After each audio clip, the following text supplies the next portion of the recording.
Welcome to the SparkCom podcast, where we talk about trends, innovation, and what's coming next.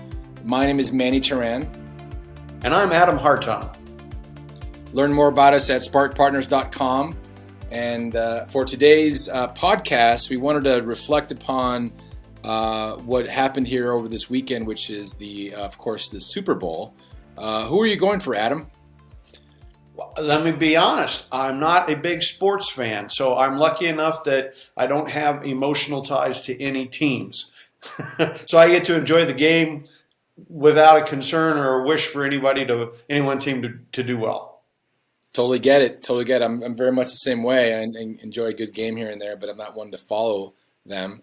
But what's interesting about what happened is, of course, the Super Bowl ads, the commercials. They've been sort of a mainstay of American culture for the past maybe 30 years. I know they've been around for longer, but as far as people watching them and taking a good look at what's being presented, what is it, 5 million a pop? Is that what it is these days? This year it averaged 5.5, yeah. Yeah, okay. So what do we see? What is it about Super Bowl ads that we should learn from? Well, they're interesting because they're so well tracked. This is now Super Bowl 55. I've been around for all of those games. The first Super Bowl was Kansas City versus Green Bay, and almost nobody watched the game because in those days the NFC Championship game was considered the game. And that year, of course, it was Green Bay versus Dallas, which was a famous rivalry of the era. And by the time Green Bay squared off against Kansas City, the audience had dropped off some 75 or 80%. But over time, the AFC proved itself and the Super Bowl became big. And as it became big, what we saw was that it could draw this enormous audience. And by drawing the enormous television audience, it was a place to feature your products. But it was a place to feature products where people felt like they could afford to spend a premium price. I mean, go back to some of the famous ads like when Apple launched the Macintosh, right? And they had that famous ad that launched the Macintosh. And people started saying, wow, this is the cutting edge of getting our product out there. So you ended up with two groups that were doing a lot of advertising on the Super Bowl. You had the mass market consumer products companies. So that could be like a Procter & Gamble, the beer companies, Anheuser-Busch, Miller Coors now. That mass market where they are simply spending a lot of money and trying to keep their audience in place. Then the second group were the emerging products, right? Who's coming along and who says, I'm going to spend a disproportionate amount of money, and like Apple did with their famous ad, I may only run the ad one time. I may only run it on the Super Bowl. That may be the only time anybody sees it, but I want it to break through. And those people are your trendsetters. They're the ones that are out there, trying they're saying, we are the next big thing. So if you go back like 20 years ago, roughly, GoDaddy, when they came out and started buying ads on the Super Bowl, people were like, what's the internet again? What? What's a URL? People didn't really know. Now, of course, GoDaddy's, it's just everywhere. And they didn't even have an ad. They don't even advertise anymore because they're kind of not the cutting edge and they don't get the value out of it. So so we can take a look at these ads because what they start to do is really kind of give us some insight into the trends. And what I thought would be fun to do was to take out the ads that were related to, the beer ads and the Procter & Gamble Doritos ads, the ones that you expect, and it's all about just mass getting lots of dollars out there, and focus in on the other ads, the ones that, are reflective of somebody trying to make a big splash in the marketplace. And then tying them to the four big trends that we've talked about. Remember, Thrive to the Future. People can download it off of the SparkPartners.com website. That's our eBook that we put out a year ago telling people, hey, this is what's going to be the future in the 2020 decade. This is where the marketplace is headed. And even looking at the pandemic, saying, okay, these were trends that were pre-pandemic that will go beyond the pandemic. Right. And those four trends, of course, were mobile, doing everything mobile. Number two, working asynchronously, meaning we don't just have to be catching each other one-on-one. You don't have to turn on the television at 11 o'clock to watch your podcast, etc. So asynchronous work. The third one is the big gig economy. The gig economy, how we work independently. bringing our resources together in a different way, the sort of not the big corporate way, not trying to do it, the economy itself operating in a more independent, free fashion. And the fourth one is artificial intelligence. And the ability to take artificial intelligence and apply it to products in our everyday life and give people an easier and better lifestyle. Those are the big trends that we've identified. And so if we start with those, the first ad that fits into this category of the emerging companies was an ad for Alexa. Curious. Yeah. Yeah. Well, if you think about Alexa, what is it? It's an artificial intelligence tool. I could put any speaker in my house, but why would I put an Alexa in my house? Because Alexa, I can tell it to order me something, and it places the order for me, or it listens to what I say, and it learns like when I want the air conditioner turned on or off. It learns about my behaviors. Then it gets to where I don't have to say specific brand names or package sizes if I want to order something. I can just use one word. I can say corn chips, and it knows that I prefer a certain brand, whatever. That's the artificial intelligence that we're now getting addicted to. We're getting used to it. These smart speakers are out there, and there's a number of manufacturers. Alexa leads the market from Amazon. But it's just right off the get-go, here's an ad that's about artificial intelligence. And I know when we talk about AI, a lot of our audience kind of zones out like, what do you mean by AI? And I'm just like, hey, there's a good example of it right there. They don't understand that it's here already and it's everywhere. If you call your cable company and try to figure out a billing issue, you're pushing 1, pushing 3, pushing 5, whatever, and that's some level of artificial intelligence. Now, of course, you're able to speak your question, problem with my bill, and it'll actually figure out what you're saying and put you to the right place. So it's already here. It's not some magic that's around the corner. It's here already. Yeah. And I think that our ICs understand you can listen to your customers, pay attention, start to think about what they're doing, and start saying, how could I think for them? In other words, make their life easier, create their shopping lists or help them identify a problem or take over tasks that have been problematic, for them, or just time consuming, that kind of stuff. So that was the first one. The second one was from Squarespace. So I've been a big fan of Square for a long time because of fintech technology and making it possible for people to work remotely. And, Square, what did it do? It let us do billing as independent gig workers, right? And then Squarespace is now their e-commerce engine. And they rewrote the song 9 to 5 that Dolly Parton had brought out years ago and named it 5 to 9. And in the lyrics of this new version of the song, they talk about everybody's got to have a hustle. So it kind of comes across like, hey, your life isn't about the 9 to 5 anymore. It's about the 5 to 9. It's about working the evenings, how to get your hustle going, how to turn your hustle into a lifestyle. It's a gig economy ad, right? It's exactly what it is a gig economy ad. So right there we see, the gig economy reinforced again. The next one was, I got to put my glasses on here. Yeah, what's interesting about that, the concept of the gig economy is that it's being celebrated a lot more now. It's more open out there. Yeah. Of course, government's trying to figure out how to capitalize on it. Of course, we've had several discussions on what happened with Uber and Lyft in California and all that, and so it's celebrated, and it's only going to grow as these big box stores close down. Yep. There's still a need. We still need to buy stuff. It's just going to be different now, and so the more quickly you can adapt to that new way of doing business, the better and faster you'll be able to achieve your own goals, your own success. Yep. The third one was Vroom. I like Vroom a lot because, I used to be able to say quite easily that everybody hated buying cars. Car buying was just a painful experience for most folks. That dealerships were a pain, whether it was a new dealer or a used car dealer. People just didn't really enjoy it. And we started to see some transformation happening in that market a decade ago.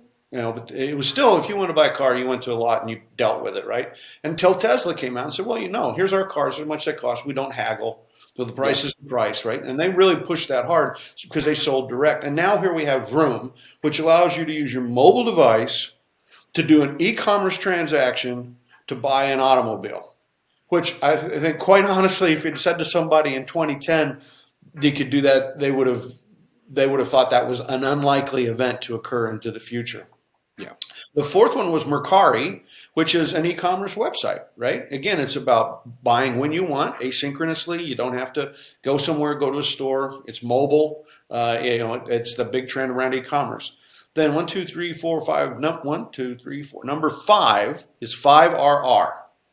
And what 5RR is the gig economy website, right? I mean, Yeah. I can go in there, you can go in there and say, hey, here's my service. I'm a lawyer. I do real estate. I do landscaping.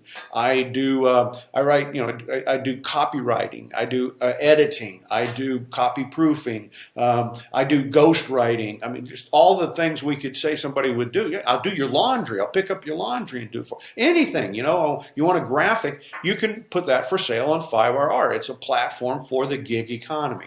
And again, I can remember 2 years ago, if I said 5RR, nobody even knew what it was. Yeah. And it initially got its start. The biggest part of the start of it was a lot of people outsourcing services from third world countries.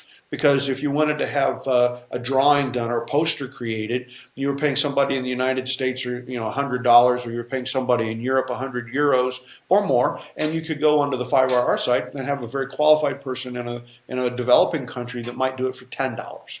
And so when it first was started, people thought of it as that kind of I'm going to access this low cost source. But now, you can go on and yes, you now have the price range. You want a poster? Okay. Somebody will offer to do it for $10 and somebody will offer to do it for $200, and there'll be prices all between. It's opening up the gig economy. So that again, one of those really, really big trends. And what's interesting, let me give it a little snapshot to our listeners here. If you have a brick and mortar company, and if you realize that the gig economy is here, there are some very interesting things you can learn about from our podcast on how you can adapt your business. And we also have our course that is being released this week called Think Innovation, which gives you some very impactful strategies and tools and tactics that you can apply to your business to actually align it with these trends so that you're not catching up. You're not playing catch up. You're on that cusp. You're riding the wave. And it's those that ride the wave that are able to really get the most out of these trends. And so just want to make a quick reminder that we've got this course that's coming out. And go to our website, sparkpartners.com. There's a link there that shows a quick video on why you need this course. Yeah. So the next one was Logitech. Now this one really struck me because I was familiar with the Logitech of 30 years ago when we had to buy ancillary products to work with our personal computers. But now we've moved into the world of tablets and smartphones, and I kind of thought Logitech was a little bit off the scene. But no, what's roaring back now is, of course, work from home, work mobile, and all these Logitech devices like webcams and microphones and lavaliers and lighting and just all the ancillary products that one could use in the ability to work mobile and asynchronously is kind of where Logitech was 30 years ago. And it's a great example of a company that I thought was probably off the scene, probably wasn't going to come back. Now I can see in the last year, they redialed, they retooled, and they dialed in towards this trend, right? And in doing so, they've really sent their company over the top. And then it was after I looked at that, and I got to thinking about the fact that, when I went to buy a webcam several months ago, places didn't have them. The Logitechs were all sold out. You couldn't get the product. And the products, of course, have advanced dramatically now. The quality is just really super high. And so, again, right there on top of the trend. The next one after that was the Indeed online recruiting site, right? And so again, it's back to this. You don't have to, the old way of doing recruiting where you would put up an ad and then you would wait for a bunch of resumes and go through them. It's kind of like passé. Now there's a lot of artificial intelligence in a site like Indeed. When you go there, you don't have to, you're not dealing with, here's my job description, here's somebody doing interpretation, here's somebody doing a keyword searching. There's just all this artificial intelligence that gets you to the kind of candidate you like to use first. So we can say, well, it's mobile, and that's true. It's asynchronous, and that's true. But it's the artificial intelligence in Indeed that really kind of sets it up separately.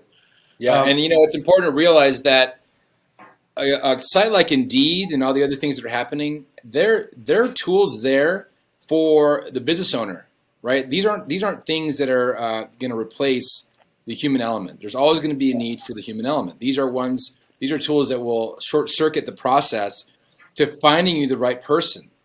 And again, I had a conversation last week with somebody about a site like this, and their comment was, "I don't trust these sites. I want to be able to meet them face to face." And I said, "Absolutely. I think you should still meet somebody, either virtually face to face or really face to face with, of course, COVID restrictions. But it just gets you more of the best candidates than you can then choose from."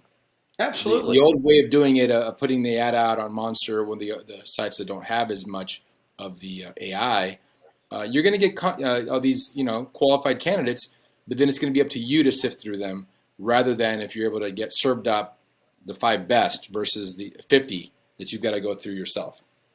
So, I mean, it just gets back to, do you know your customers well enough that you can help them make better decisions, right? And that's what artificial intelligence is all about. Here, Indeed said, we're going to start to understand how people do hiring, and we're going to use what we know to create decision trees and formula that will help you to make a better decision. And then they took something that was old guard, recruiting, move it online, that's step one. But it's the artificial intelligence. That's the trend that breaks it out. And so I always challenge people, what do your customers need? What problems could you solve for them?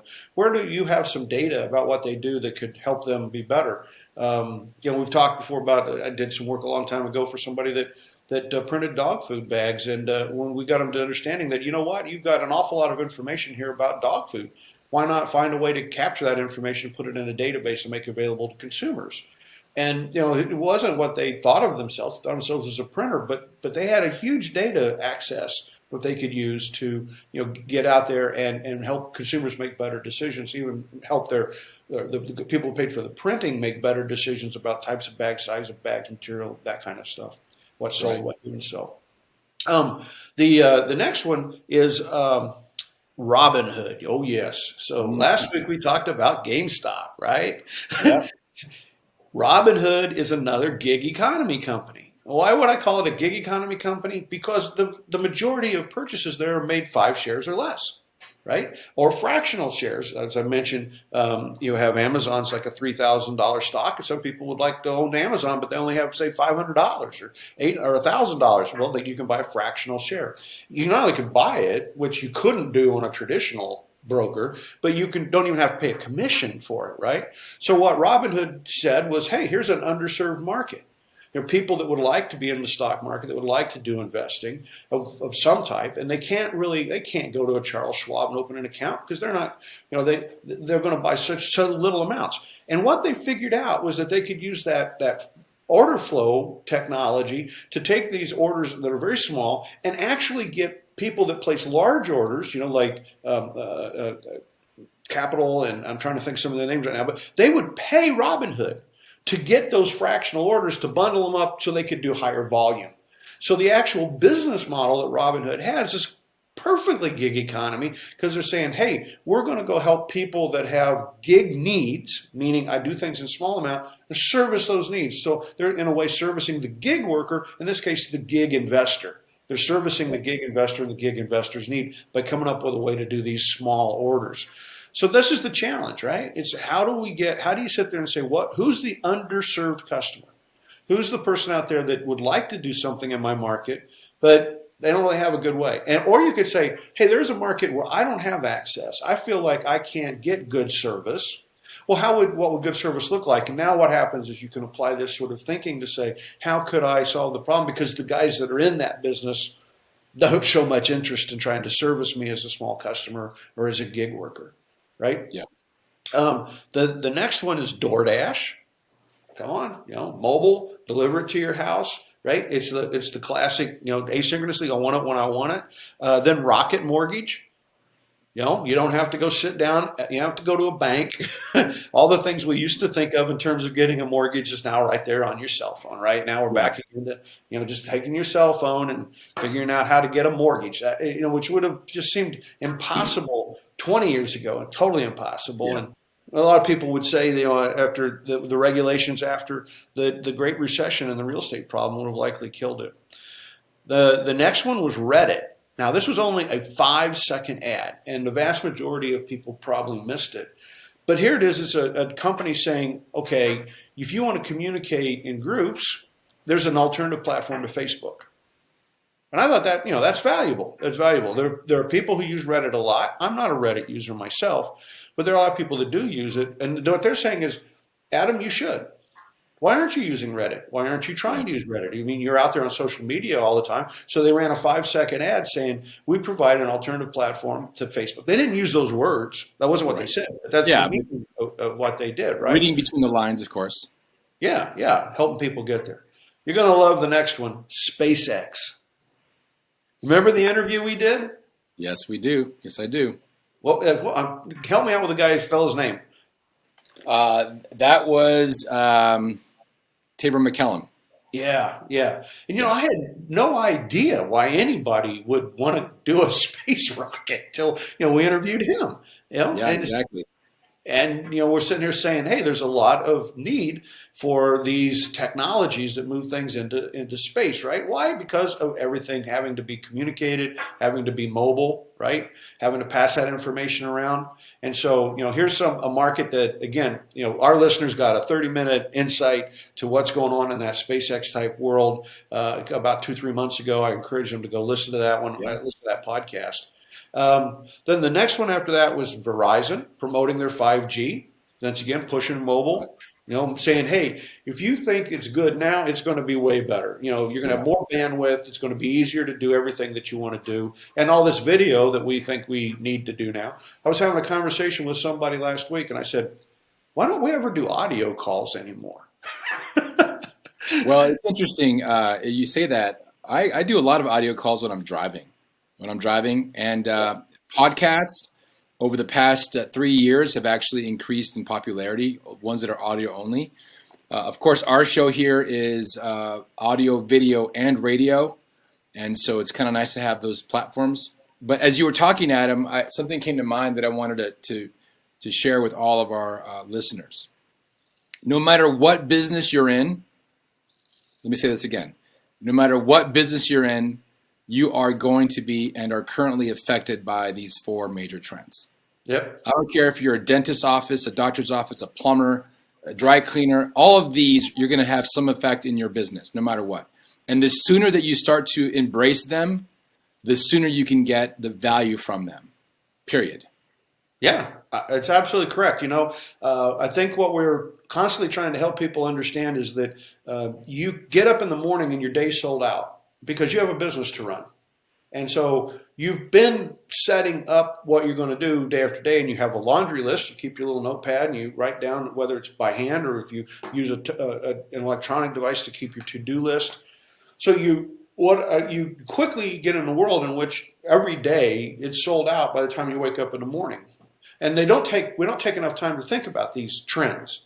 What are the trends? How will they be applied? What are our customers thinking? What are our customers doing?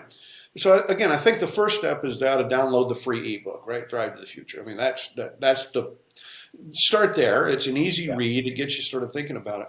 But then you do need tools, right? You need something to help you get outside and get outside your box and start to really think. Right. And that's where I think that course that we've been talking about is really, really helpful to people because it's a systematic, programmatic way you can allocate some time. You can say, you know what? On that day that's sold out, on Tuesday, I'm going to spend 2 hours listening to this lesson, this podcast, and do this exercise. And then you can think about it for a day or two and say, I didn't really do that exercise justice. Right. I should go back and do it again. Or you could do 2 or 3 exercises, and then maybe after you've done that, after a week or 2, and you've done those, you say, you know what? As I get to the 4th, 5th exercise, I think that would have been better if I had done exercise 1 with a little more thoroughness. So I didn't, now that I know where I'm headed, I go back and revisit this. And this is what all about that course. How you can go back and forth doing the exercises. Yeah, it's all on-demand video, and you can chop down a tree with a hammer or a sledgehammer. It's going to be a lot of work, a lot of sensors. You can do it, or you can use an axe, or you can use a chainsaw. Yeah. Right, and so it's all about the tools at your disposal. As we talk a lot on our social media channels about the sort of what has to happen inside an entrepreneur or business executive or leader, and it all starts with you and framing yourself and arming yourself with the right tools is going to give you the ability to go chop down that tree and the next tree and the one after that, and then empower your team members We have a cohort model where we're able to do a series of students through the course together. So if you have a business that you have a handful of people you want to run through together, we have a cohort model so that we can actually address your specific business. Both Adam and I, one of us will be part of that cohort so that we'll address it at the beginning, at the middle, and at the end, so that we can start applying the principles of the course to your business. And even if you're a B2B business, if you're selling not to the consumer but to another business, this course is just as impactful as if you've got a B2C company. Oh, obviously, because today in a B2B world, people expect you to know their order rates. They expect you to know the delivery rates. They expect you to provide on-time delivery. They expect you to constantly update your product with new software and new capabilities.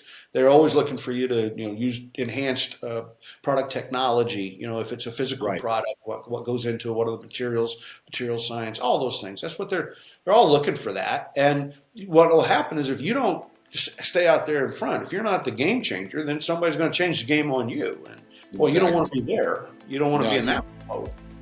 Nope, you want to be on the leading edge, not the trailing edge. And with that, unfortunately, we're out of time today. These 25 and a half minutes go by so quickly. And as always, Adam, it's a pleasure spending time with you here. And go to our website, sparkpartners.com, for more information on our ebook, our course, and we also have a community called SparkCom that where we give very specific and exclusive insights to our listeners. Thanks, Manny. Take care of yourself, Adam. We'll see you later.